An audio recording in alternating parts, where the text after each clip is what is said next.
seja muito bem-vindo, seja muito bem-vinda. Eu sou Leandro Diniz, CEO e fundador da Hub Education. Hoje o nosso bate-papo aqui no Hub Insights é sobre diversidade e inclusão. Eu tenho a honra de contar com a presença aqui do Guilherme Bara.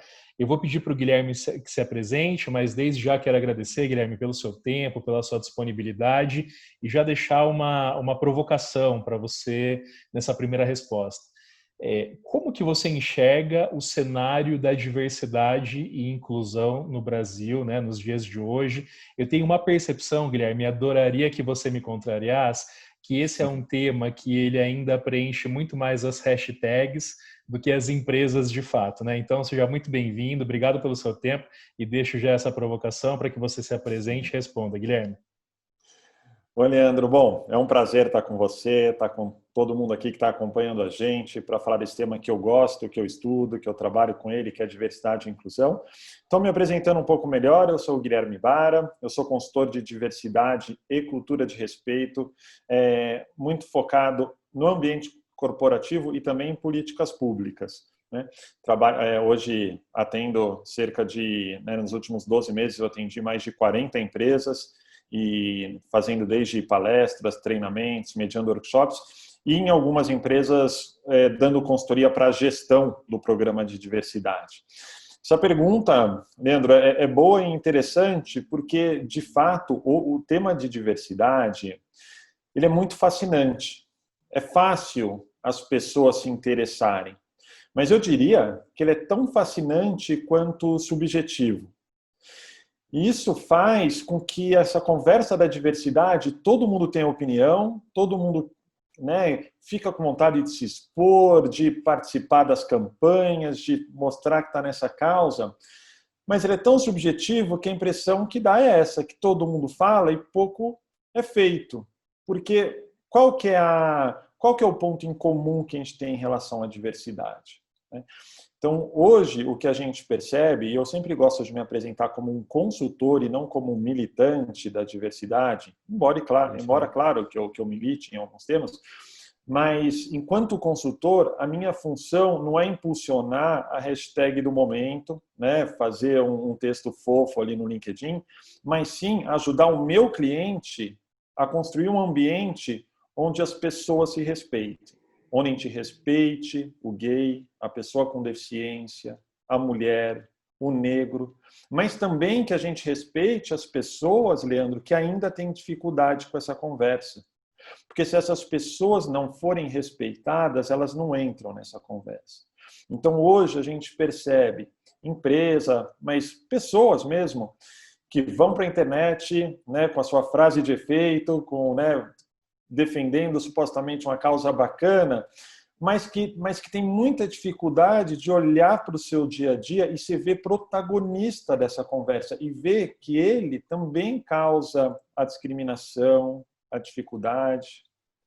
Eu costumo dizer que na conversa do respeito, todos nós, em algum momento a gente é herói, em algum momento a gente é vilão. E a gente precisa sair desse pedestal que a gente se coloca, a gente se põe num pedestal de pessoa do bem, que não erra, que estamos aqui para ajudar o mundo. E descer esse pedestal, a gente precisa se desarmar para perceber que a gente erra, e que a gente acerta também, mas que a gente precisa ficar mais desarmado com as pessoas que a gente vê que tem dificuldade com essa conversa. Perfeito. E assim, para quem está, pelo que eu entendi da sua resposta, é o seguinte, existem aquelas pessoas que erram por falta de conhecimento, por muitas vezes não saberem como estão errando, e para isso acho que há um processo até certo ponto educacional de desenvolvimento, de respeito à cultura da diversidade, enfim. E há, obviamente, aqueles casos em que a pessoa tem uma determinada atitude que essa sim tem que ser combatida, digamos assim. Mas, na sua visão, como que na prática isso se dá dentro das organizações? Por onde começa? Onde termina? Se é que termina? Enfim, como que a gente, então, transporta esse tema da hashtag para o dia a dia das organizações? E diria mais até, viu, Guilherme? Para o dia a dia da sociedade. Por onde começa? Quais são os primeiros passos?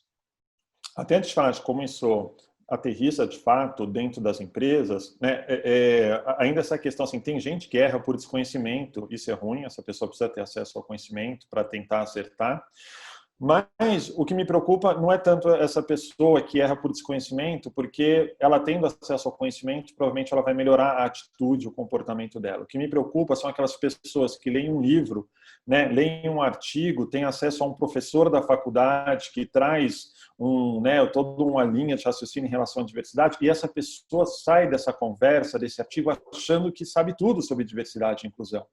E parece que fica procurando alguém para discordar dela para ela poder brigar, porque como a gente vive num mundo hoje de muito conflito, onde o conflito parece que é valorizado, então tem aquelas pessoas que ouviram 10% da história e já acham que sabe 100% e saem por aí apontando o dedo, não percebem que ela é protagonista também de muitas dificuldades para os outros. Mas, dito isso, indo para as empresas, como aterrissar isso nas empresas? As empresas, claro, precisam do seu posicionamento institucional, precisam se expor, colocar suas crenças, seus valores, mas mais importante do que isso, é ela trazer esse conceito para os seus processos, para os seus procedimentos, né, regulares, para as suas atividades regulares. Então, lógico, é muito importante você aderir a uma causa, né, seja na internet ou em qualquer mídia social, em relação às pessoas negras. Mas isso se torna quase que inócuo se você não tiver uma política estruturada e eficiente para você atrair e desenvolver pessoas negras na sua empresa. Né? Não adianta nada você colocar o arco-íris na sua fábrica no dia do orgulho LGBTI se todo mundo faz piada no café em relação a quem é gay. Não adianta nada você comemorar o Dia da Mulher e dar flores para todas as mulheres, se a menina vai na hora do refeitório, toda vez que ela vai pegar um prato, todo mundo vira o rosto para olhar para ela de maneira desrespeitosa. Então, o que a gente precisa e o que as empresas precisam, e muitas começaram já a fazer, é rever suas atividades, seus processos, para garantir que a abordagem seja justa e inclusiva. E a mesma coisa na sociedade. O que a gente precisa na sociedade, a gente tem uma tendência, né, Leandro? Assim, a gente gosta de jogar toda a responsabilidade no governo, né, no outro, na empresa, no chefe. E o que a gente precisa para promover uma cultura de respeito é a gente assumir o protagonismo, é a gente perceber o que essa conversa da diversidade, para falar desse termo em específico, o que ela tem a ver com cada um de nós. Eu sou uma pessoa cega, mas eu tenho certeza que se eu não fosse cego, Leandro, eu provocaria muita dificuldade para quem é cego. Por desconhecimento, eu acho que mesmo sendo cego eu devo provocar dificuldade. Mas é isso, a gente precisa ver que a gente não é, né, o anjinho, a pessoa perfeita, que a gente é falho. E por que é importante isso? Porque a gente se desarma. A gente se desarmando, a gente deixando essa conversa mais leve, todo mundo se sente à vontade. A gente só inclui alguém, Leandro, quando a gente é capaz de ter todos os sentimentos por ela. Da raiva à paixão. E quando também a gente fica à vontade para errar com essa pessoa. Porque daí a inclusão é efetiva, ela é natural e ela acontece de forma mais verdadeira. Guilherme, você tocou no ponto da sua deficiência visual e, assim, sabe que uma das coisas que eu tenho o privilégio, né, na minha função que o trabalho me dá, é a oportunidade de conversar com muitas lideranças, com pessoas inspiradoras. E eu me lembrei aqui de uma conversa que a gente teve há algum tempo atrás, quando você contou, né, do seu trabalho à frente de uma indústria, fabricante de tintas, e mais precisamente da condução de um projeto ligado a uma nova paleta de cores, né? Me corrija se eu estiver me equivocado aqui em algum detalhe. E aí é aquela coisa que todo mundo se pergunta, né? Poxa, a gente vai colocar um deficiente visual para escolher uma paleta de cores, de tinta, né? E aí você falou uma frase que eu trago para a minha vida e que eu queria que você repercutisse um pouco desse assunto, porque eu acho que é válido para todo mundo, né? Que é a forma como a gente lida muitas vezes com o deficiente, né? Onde a gente só enxerga as limitações. E você falou que o grande segredo, né, o mérito que aquela companhia teve naquela oportunidade foi enxergar além da sua deficiência. Então, se você puder repercutir novamente esse assunto que foi muito marcante para mim, tenho certeza que quem está nos assistindo também vai se inspirar muito. Embora você também já tenha me falado que não gosta de inspiração, mas eu acho que é o tipo de aprendizado que é válido nos dias de hoje.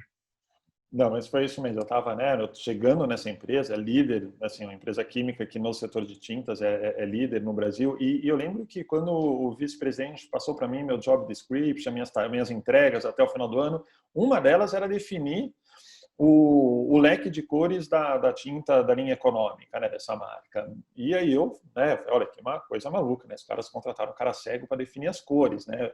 É, e foi interessante, porque por que eles pediram isso para mim?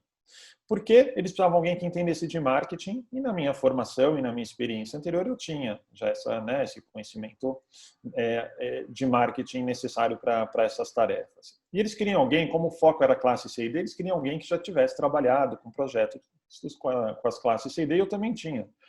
E tudo isso parece óbvio. Eu falei, nossa, Guilherme, mas que coisa mais óbvia. Isso é o que a gente faz em todos os processos de seleção. É óbvio quando não se trata de uma pessoa com deficiência. Porque, via de regra, quando a gente está na frente de uma pessoa com deficiência, a gente foca muito na deficiência. A gente pensa, nossa, ele é cego, então ele deve ser bom para cheiro. Não, ele deve ser bom para ouvir. Não, ele não deve ser bom para isso. Ele deve ter uma boa... Seja para o bem, seja para o mal, tudo a gente vincula com a deficiência. Não, ele lembra todos os slides, porque a pessoa cega tem uma memória muito boa. Não, aquilo ele errou porque ele é cego. Como se a gente se resumisse à deficiência. E o que aquela empresa fez de maneira bastante acertada, ela não negou a minha deficiência. Porque se a gente nega a deficiência, a gente não avança. Eu não teria, naquele caso, um software de leitura de tela no meu computador, se eles tivessem negado a minha deficiência. Eu não teria todo o preparo que eles, o cuidado que eles tiveram, principalmente no início. Mas eles conseguiram ver além da minha deficiência. E, falei assim, Guilherme, mas como você fez para decidir as cores? Gente, o que um responsável de marketing faz para decidir cor, de tinta, não é assim, nossa, eu gosto desse roxo aqui, eu gosto tanto de roxo e laranja, vamos produzir 1 milhão de litros de roxo e laranja. Não. O que a gente precisa saber fazer é brifar uma boa pesquisa junto aos stakeholders ali, que no caso era o dono de casa, o arquiteto, o pintor, e saber ler relatório e levar isso para a tomada de decisão, e para isso eu estava preparado. Então é interessante, né? Acho que o nosso desafio, Leandro, é esse, não é negar a deficiência, mas é conseguir olhar para além dela. Porque as pessoas com deficiência têm várias características. Uma delas é a deficiência, que é importante, mas tem várias outras que podem ou não ter fit, fazer sentido para uma função no trabalho ou para uma questão social. Uma pessoa com deficiência pode ser legal ou chata em uma situação ou em outra, como qualquer outra pessoa. Então esse é o desafio da sociedade, a gente conseguir olhar além aí da deficiência.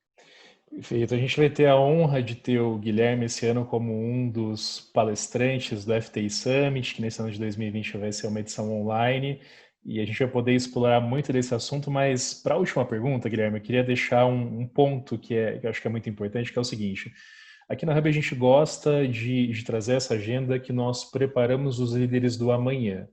E quando eu falo líder, eu estou me referindo desde o empresário, que é líder ali do seu negócio, até o executivo, que de fato exerce uma posição de liderança, como aqueles jovens que estão traçando sua jornada em direção à posição de liderança. E a gente sabe que dentro das empresas, por bem ou por mal, muitas vezes as decisões estruturais, para não dizer na maioria das vezes as decisões estruturais, passam pelo líder, né? É ele quem é o facilitador ou, na maioria das vezes, infelizmente, o dificultador de uma determinada mudança, de um determinado processo. Então, pensando no futuro, numa era onde a gente possa, como a gente está falando aqui nesse bate-papo, trazer a diversidade para a prática, o que você enxerga como as principais atitudes que o líder deve ter para conduzir ou minimamente apoiar esse processo de transformação dentro das organizações? Falando agora do líder. Olha, o líder, primeiro, ele precisa ter ciência que o tema da diversidade é um tema que envolve questões culturais, envolve valores, crenças. E ele tem tudo isso, ele tem seus valores, suas crenças individuais, ele viveu numa família, num ambiente... A gente normalmente cresce, a gente nasce e cresce num ambiente de pessoas muito parecidas com a gente, a família, os amigos da escola, as pessoas do bairro, que são parecidas ou por características físicas, ou econômicas, ou sociais. E daí a gente entra numa empresa que traz uma conversa, primeiro que a gente encontra um monte de gente diferente da gente, muito diferente da gente, com costumes, com comportamentos, com origens, com características físicas diferentes da gente, e a empresa fala, olha, lide bem com isso. Então, a primeira coisa é ele mesmo